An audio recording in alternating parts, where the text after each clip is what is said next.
was Christmas on the island of Sodor. All the engines were working hard. Thomas and Toby were busy carrying people and parcels up and down the branch line. Everyone was happy.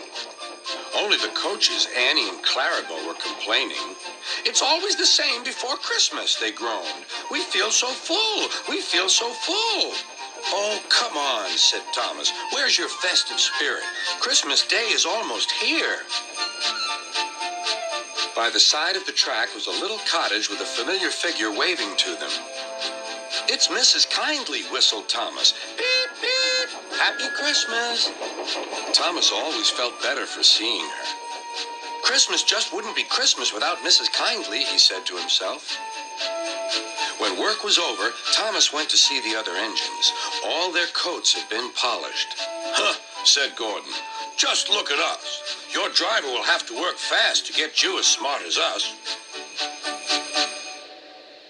"Never mind that," replied Thomas. "I've something important to say. Do you realize it's been a whole year since Mrs. Kindly saved us from a nasty accident? You remember when she was ill in bed and—" "Yes, of course," interrupted Edward. "You told us how she waved her red dressing gown out of her window to warn you about a landslide ahead." "And you and Toby gave her presents?" Percy joined in. "And Sir Topham Hatt sent her to the seaside to get better." "But," said the other engines, "the rest of us never thanked her properly."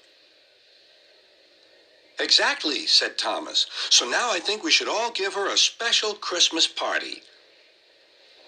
Everyone was getting very excited, and the drivers felt sure that Sir Topham Hatt would agree, as indeed he did.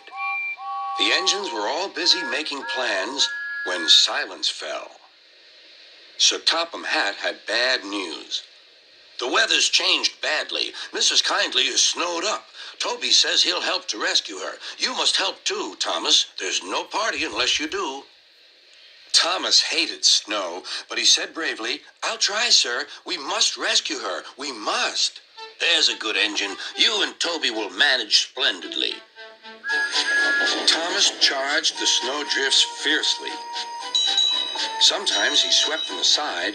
Sometimes they stuck fast, and the men had to loosen them.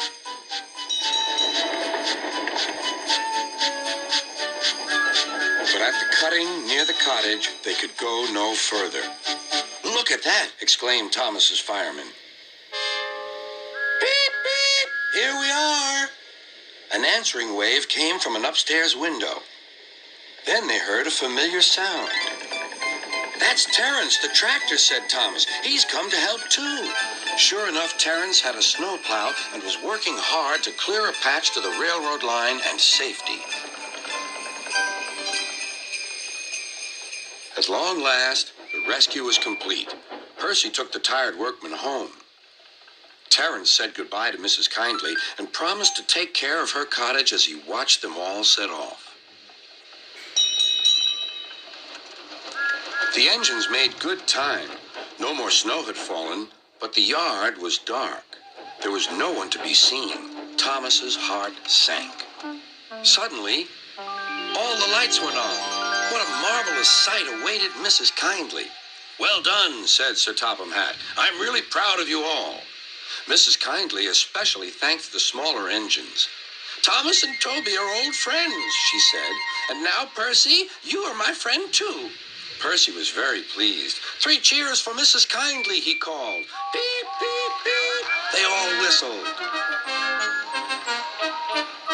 "We wish you a Merry Christmas, we wish you a Merry Christmas, we wish you a Merry Christmas and a Happy New Year."